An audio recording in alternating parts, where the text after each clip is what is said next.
ஏழரை சனின்னா என்னன்னா சந்திரனுக்கு ஏழரை சனி, அஷ்டமத்து சனி, கண்டக சனி. அப்போ ஒரு மனிதனுடைய வாழ்க்கையில 30 வருஷத்துல 12 வருஷம் நீங்க தண்டமா தான் உட்காந்துருப்பீங்களா? அப்ப டொனால்டு ட்ரம்புக்கு விருச்சிக ராசி, அவர் என்ன ஆயிட்டாருன்னா அதிபர் ஆயிட்டாரு விருச்சிக ராசிக்கு வரும்போது. மோடிக்கு இப்ப சிம்ம ராசிக்காரங்களா அடிச்சு காலி பண்ண போது பிச்சை எடுக்க போறீங்கன்னு சொல்லிட்டு இருக்காங்க சமீபத்தில். இந்த மீனராசி நேர்களே, கும்பராசி நேர்களே, மேசராசி நேர்களே உருட்டுவாங்க.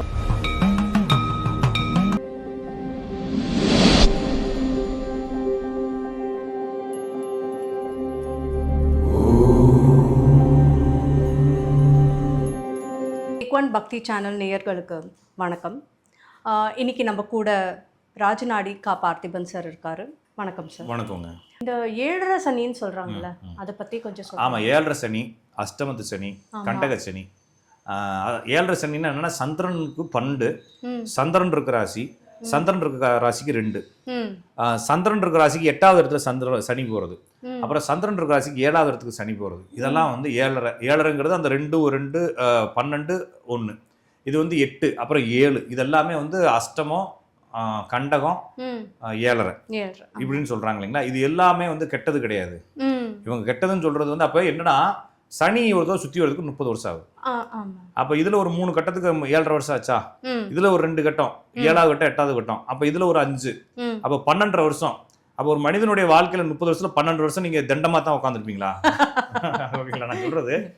அப்ப வேலையே இல்லை. அப்ப என்கிட்ட ஒருத்தர் கேட்டாரு, சார் 7.5 வரப்போகுது, இப்போ 7.5க்கு முன்னாடி காஞ்சிபுரம் கலெக்டராக இருந்தேன்.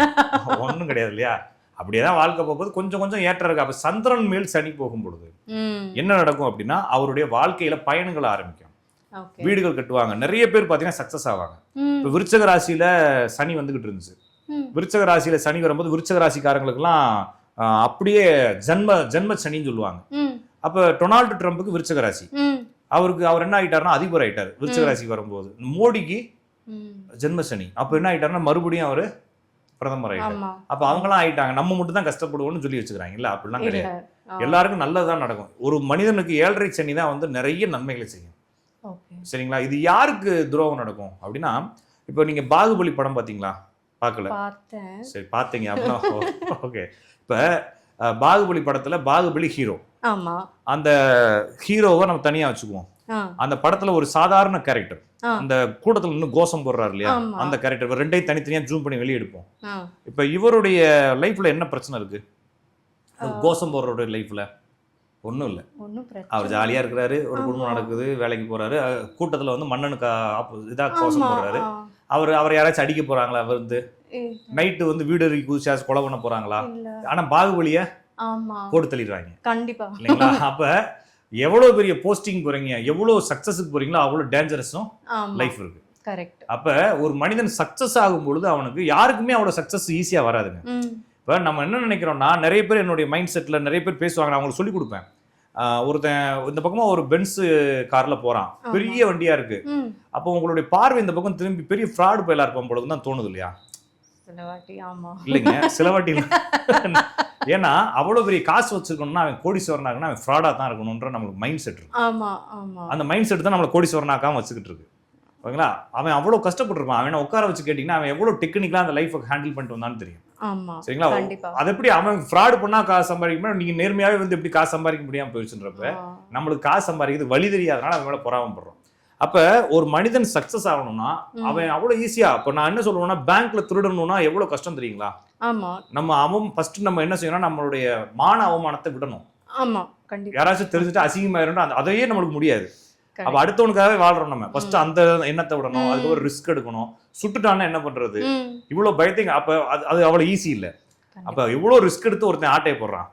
ஒரு கடையில போய் ஒரு கத்திரிக்காய் திருட்டு வரதுனால கஷ்டம் இல்லைங்களா. அப்ப எல்லாமே கஷ்டங்கிறப்ப காசு சம்பாதிக்கிறதும் கஷ்டம், சக்சஸ் ஆகுறது அதை விட கஷ்டம். வேற சக்சஸ் ஆகுறவனை பார்த்து நம்ம பொறாமையில பொங்கலாம், ஆனா சக்சஸ் ஆனவனுக்கு தான் தெரியும் அவன் ஒவ்வொரு செகண்டும் அவனுடைய லைஃபை எப்படி செதுக்கி இருக்கிறான். ஏன்னா அவனுடைய லைஃப் பக்கத்துல நான் அடிக்கடி யோசிப்பேன், நெப்போலியனுடைய வரலாறு படிச்சிருக்கிறேன்.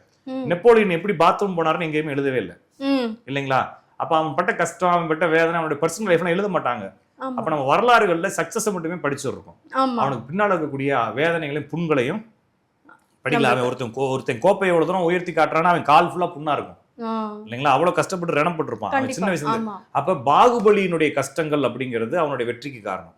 அப்ப 7.5 சனியினுடைய கஷ்டங்கள் உங்க வெற்றிக்கு காரணம்ன்றப்ப அப்ப 7.5 சனி என்பது உங்களை பாகுபலியாக மாற்ற போகிறது. அப்ப கொஞ்சம் கஷ்டமா தான் இருக்கும் வாழ்க்கை இல்லைங்களா. அப்ப பயந்த ஜோசிக்காரங்க என்ன செய்வாங்கன்னா, போவாத வெளியே.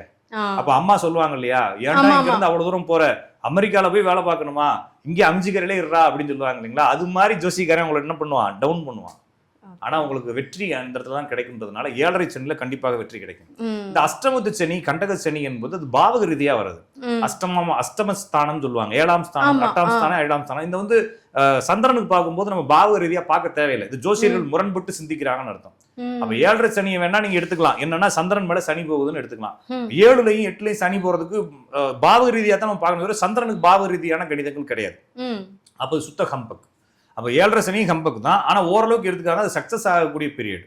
அப்ப இந்த 7.5 சனி, அதுக்கப்புறம் சனி தசையையும் இவங்க என்ன செய்யறாங்க, குறை சொல்றாங்க. சனி தசையில வந்து ஏதோ நெகட்டிவ் நடக்கணும். சனி தசையில தான் ஒருத்தர் சர்வீஸ் பண்ண முடியும், சமூகத்துக்காக வாழ முடியும், சமூகத்துக்காக சிந்திக்க முடியும், புதிய கண்டுபிடிப்புகள் கண்டுபிடிக்க முடியும்.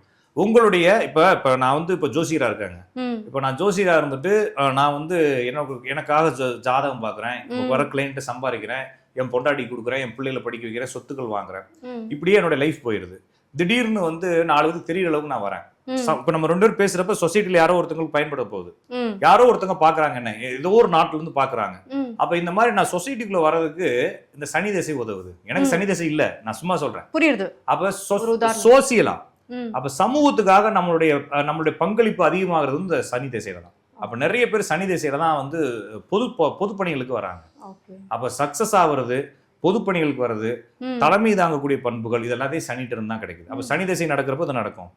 அப்ப சனி அப்படிங்கிறது சனி பயிற்சினாலேயோ, 7.5 சனினாலேயோ, சனி திசைனாலேயோ, சனி புத்தினாலேயோ நம்மளுக்கு எந்த ஒரு கெடுதலும் நடக்க போறதே கிடையாது. இது வந்து ஒருவேளை உங்களுக்கு நடக்குது அப்படின்னா உங்களுடைய இயல்பான ஜாதகத்துல பிரச்சனை இருக்கும்.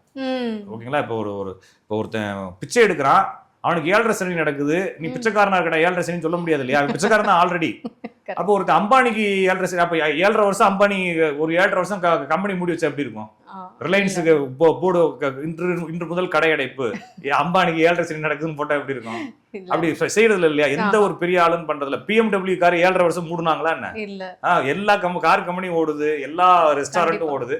நம்ம மட்டும் தான் என்ன செய்யறோம்னா கல்யாணம் பண்ண மாட்டோம், கடை திறக்க மாட்டோம், வீடு கட்ட மாட்டோம்னு சொல்லி அது ஒரு ஜோசிக்காரர் சொல்லி டம்ப் பண்றாருன்னா நம்பாதீங்க.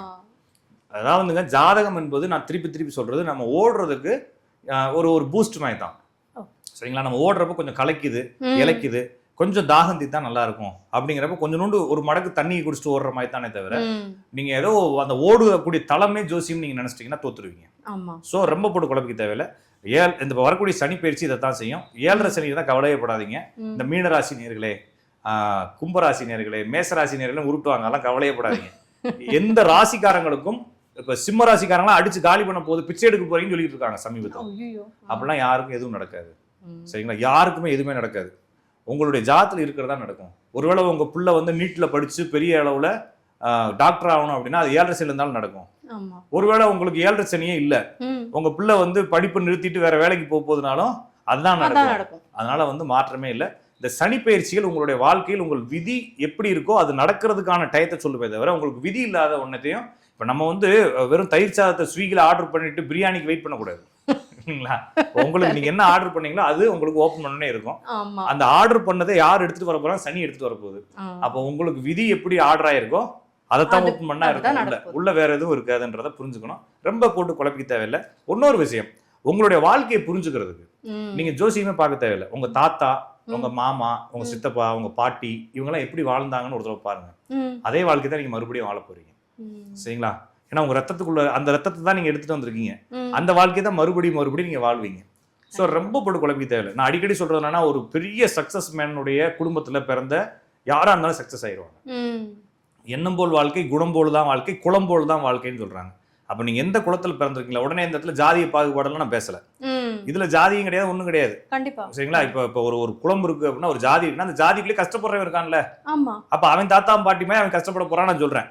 அப்போ உங்களுடைய குடும்பத்தில் யாருக்கு நல்லா இருந்தாங்களோ அது மாதிரி நீங்களும் நல்லா இருப்பீங்க. யாராச்சும் கஷ்டப்பட்டாங்கன்னா நீங்களும் கஷ்டப்பட போறீங்க. ஒரு பாதி கஷ்டம் பாதி நடக்கும், உங்களுடைய வாழ்க்கை பாதி கஷ்டம் பாதி நல்லா இருக்க போகுது. ரொம்ப சிம்பிளா எடுத்துட்டு வாழ்ந்துடணும். ஜோசியம் என்பது உங்களுக்கு எந்த அளவுக்கு ஒரு நல்ல ஒரு தன்னம்பிக்கை கொடுக்குதோ அந்த அளவுக்கு எடுத்துக்கணும். ரொம்ப தன்னம்பிக்கை கம்மியா இருக்குன்னா தூக்கி போட்டு நம்மளுடைய லைஃப்குள்ள போயிட வேண்டியதான். நன்றி. தேங்க்யூ. தேங்க்யூங்க.